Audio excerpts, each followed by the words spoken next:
Hello there, thanks for watching. I'm Chase Keller, founder of Rise Property Management, powered by Better Commercial. What to look for in a property manager? That's our topic for today. There's a couple different divisions that I'm going to do. I'm going to call them the business side and the management side. Today we're going to focus on the management side. Check out the other video as well, of course. A little about me, I've owned and managed property a lot longer than I've been on the brokerage side of the business. I've self-managed most of my own property, but of course I've tried hiring property management a couple of times as well. Now, of course, I get to manage for a lot of other investors. What questions do you need to ask before deciding who you want to manage what is likely the largest investment that you've purchased? Now, I'm an advocate for learning management yourself. Much more on that in another video. I definitely recommend you check that out. Tenant selection is a critical part of property management. You want to make sure that your property manager has a rigorous tenant screening process in place. And this, of course, includes the credit checks, the rental histories, criminal backgrounds of all potential tenants. Beware of property managers who don't prioritize tenant screening, as it can lead to troublesome tenants. On that note, how long do their properties sit vacant? What marketing do they do to get new tenants? What's their average vacancy across their portfolio? Tenants are your customers. Without them, there is no income. What's the average length of tenants that are staying in their properties for a similar property type? What are the rent levels of properties that they manage? There's certainly a balancing act between the rent levels and how quickly a tenant is placed and then how long that they stay. If rents are soft, it's easy to find a tenant, right? But how does that affect the bottom line? These are all good questions that you should be asking your property manager. Property maintenance and repairs are inevitable. You have to have a property manager that has a reliable network of contractors and vendors to handle these issues very quickly.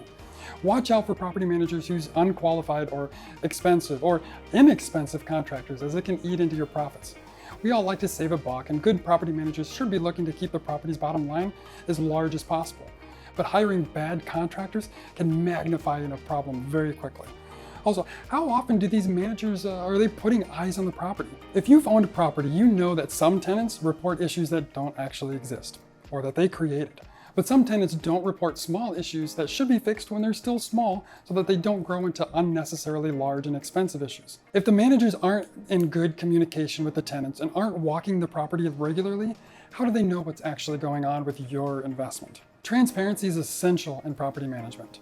Your property manager should provide you with regular reports on property performance, income, expenses, any maintenance or repairs conducted, and what's coming up that the owner should be aware of. Be cautious if your property manager is not transparent about the financial matters or if you receive incomplete or inaccurate reports. Trust but verify, right? If you're needing to micromanage your manager, are they actually doing their job? Is it worth the money? Is your manager able to have hard conversations with you? Hard conversations with the tenants? If they aren't able to communicate their concerns or just sweeping issues underneath the rug until it gets too big to ignore?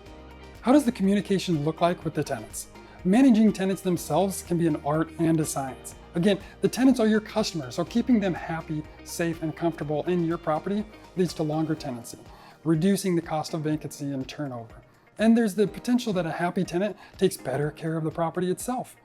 What do reviews look like for the property manager? And on average, how long are the tenants staying where they are? Real estate investing is a relationship business. There's no denying that. Are you going to marry someone you just had a quick conversation with, or someone you met on the internet? Well, that's up to you, of course, but maybe spend a little time dating. If you haven't watched the other video on hiring a property manager or our series on personal investment philosophy, I recommend you check them out. In that, we break down the investment process and talk a lot about building a team. Property managers are a very crucial part of your investment team, and I would argue your team is more important than finding the right property. Investing in real estate can be a fantastic way to build wealth, and hiring the right property manager can make that journey smoother and achievable by watching out for these key factors. So we have the qualifications, the communication skills, fee structure, tenant placement, screening, maintenance, reporting, conflict resolution, exit strategy. Knowing all of these, you can make an informed decision when hiring a property manager. Remember, it's your investment, so invest wisely. Thanks for watching. Please reach out if there's anything I can do to help. Chase Keller with Rise Property Management and Better Commercial.